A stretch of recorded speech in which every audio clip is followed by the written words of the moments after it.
Trying to save somebody and then failing is a terrible feeling. And it is, in fact, the feeling that Joel finds himself soaking in now, every day, because he's panicked that it's going to happen to him again.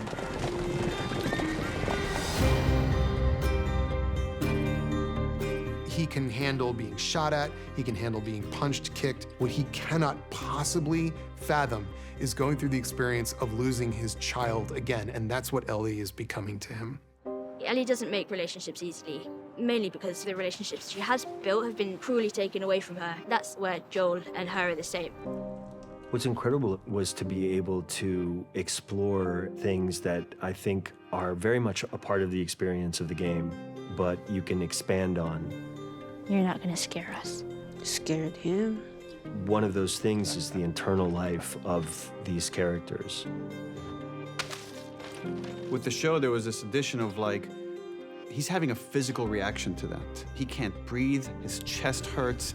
It's a combination of his age, but also all the events that have just happened. Are you dying? And his connection to Ellie. He's just so scared. And Ellie doesn't quite understand what's happening with him. Joel just feels like he needs to save everyone around him. Joel has this goal where he thinks he needs to go save his brother.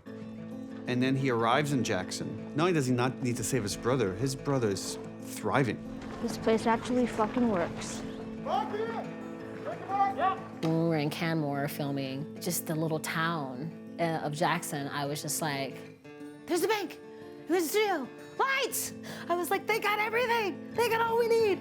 It just makes my job easier because I could just really come onto set and be. Imagine going to a town and being able to put in like a half-acre stables with sheep and horses and cows and all of that stuff. My favorite part of that was building the paddock and the stables and everything in the parking lot right in the middle of town. Hey, Joel, check it.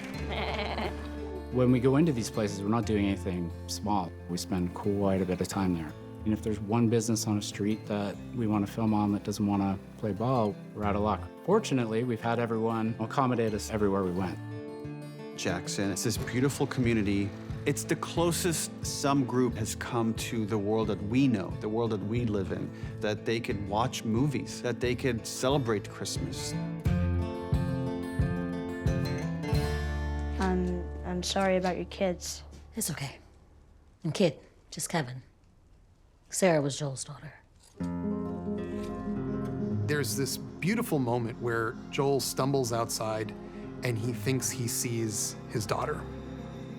We love the idea that for a moment he would think, just for a moment, and then he would see her with her daughter and he would think, that's what I would have.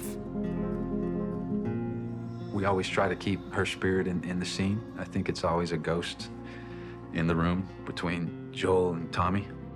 I'm failing in my sleep. It's all I do. It's all I've ever done.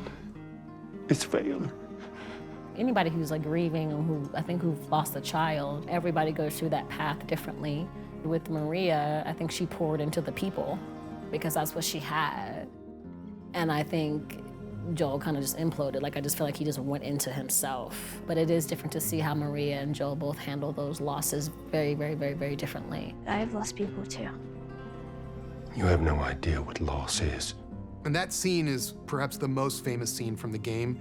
We did it almost exactly. We changed a few things here and there. The general execution of it was something that I thought was important we stick to exactly.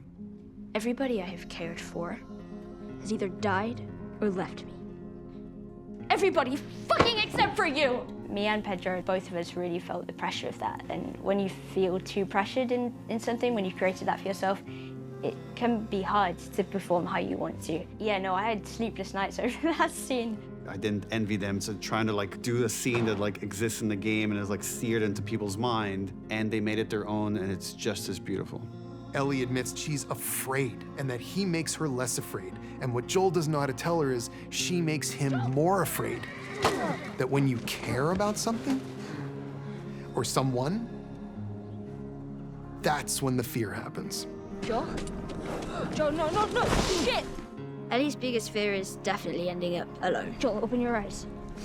Open your eyes. I can't fucking do this without you. Please. this.